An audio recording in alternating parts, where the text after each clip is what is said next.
Hey guys, welcome to MD90's channel. Thank you so much for clicking. If you're new, please subscribe. Hit that subscribe button down here. Is it here or here? I think it's here. Yeah, subscribe, leave a comment, let us know what you think, and share the video. Well, there is a saying that when it rains, it really pours.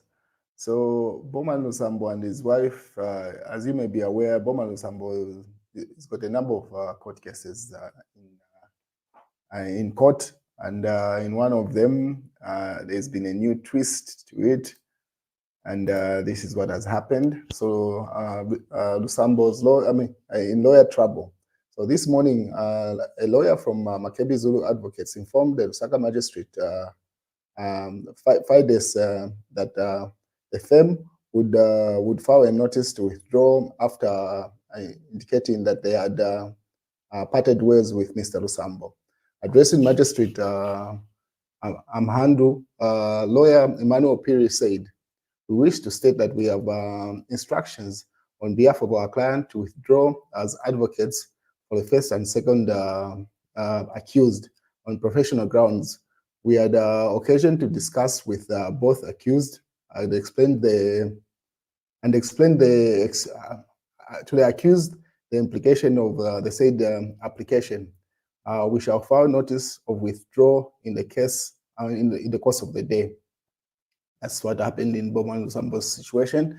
So they further say, afterwards, Lusambo was left all alone with his wife Nancy by the side of him, who is also his co-accused.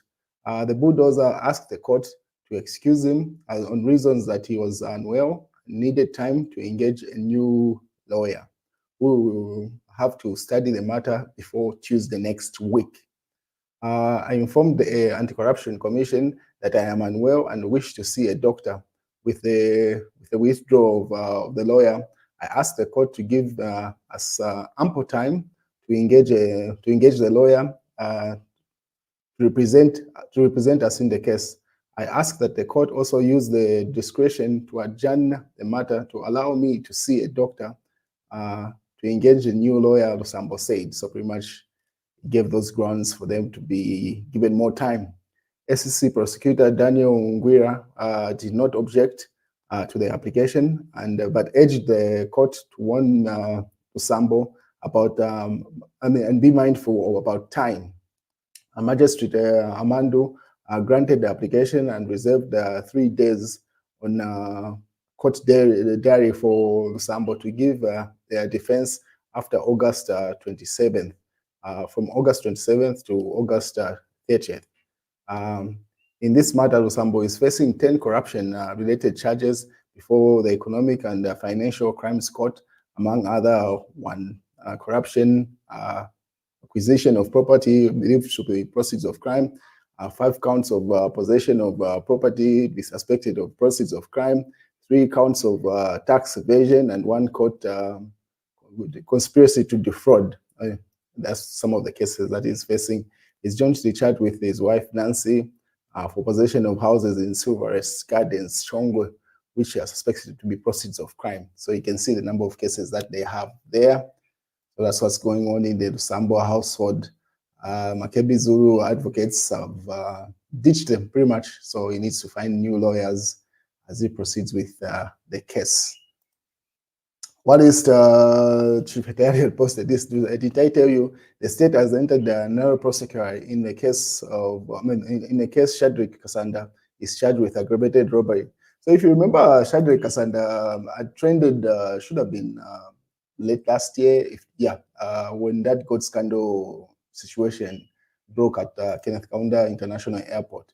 So since then, he's been in court. The jets were released to Egypt. The Egyptians were also released, but he was left to handle different court cases, and some of them were aggravated robbery. So the details are this: Sederick Kasanda walks in a shocking turn of events. The state has thrown in the towel and dropped the aggravated robbery case against Sederick Kasanda, accused of stealing $5 million from Egyptian businessman at Kenneth Kaunda International Airport last year. The case leaked linked to the gold scandal has been marred by the state failure to produce Egyptian witnesses, leading Judge Chilombo Maka to order the closure of the case. Although Kasanda is off the hook for now, the state can still call him if new evidence emerges. The decision marks a stunning defeat for the state, which insisted it had a strong case and despite struggling to produce witnesses. In the last-ditch effort, the Deputy State Advocate Richard Masepela requested a further adjournment, but Justice Maka refused, paving the way for the state to dramatically surrender.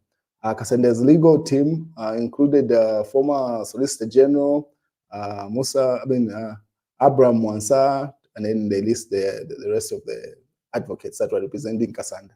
So pretty much he walks free. I think he spent pretty much the entire year in police custody. There was a time that he was released, should have been in January or February for like a week or so, and then new charges were placed on him and he was arrested again. And since then, he's been in police custody. So the state has entered into a nolle prosequi in that case, and we wait and see how it plays out. But from the statement, legal minds started giving their thoughts to say, for those who do not understand what this means, my Zambian people, this Peñas Lungu says, when the state enters in nolle prosequi in a criminal case, it means that the prosecution has decided to discontinue or abandon the case against the defendant. In the context of Sederick Kasanda, the aggravated robbery charges, this means that the state has chosen not to proceed with prosecution and the case against him, which has been dropped. However, this does not necessarily mean that Kasanda is acquitted or found not guilty. Rather, the state is choosing not to pursue the charges at this time. The case could potentially be refiled in the future if new evidence emerges or circumstances change, although this varies based on jurisdiction. Not all that glitters is gold indeed. Not everyone is guilty. Not every guilty person is sent to prison, or not every innocent person in that case. Otherwise, let's continue praying for a better Zambia, and he writes some motivational quote there. So pretty much that's the situation with regard to this case. And then in the news diggers, the government justifies the electricity hike. Expensive power is better than nothing. That's the statement coming from news diggers. What else is in the paper? Zambia, country of hypocrites. That's in the Daily Nation. So the Daily Nation were asked by GBM to withdraw some headline from yesterday. Seems like they have not done that, at least based off this publication, unless they've written to him privately. We wait and see how that plays out. There's a Zambia Daily Mail, pretty much talking about the late former First Lady, Maureen Mwanasa, who was put to rest yesterday.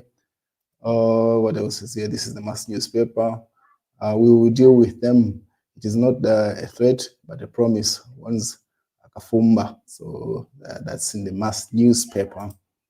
And then a snapshot in history. Late Anderson Mazoka being interviewed by then Zambia Broadcasting Service, and now ZNBC by the late Charles Mando. Charles Mando is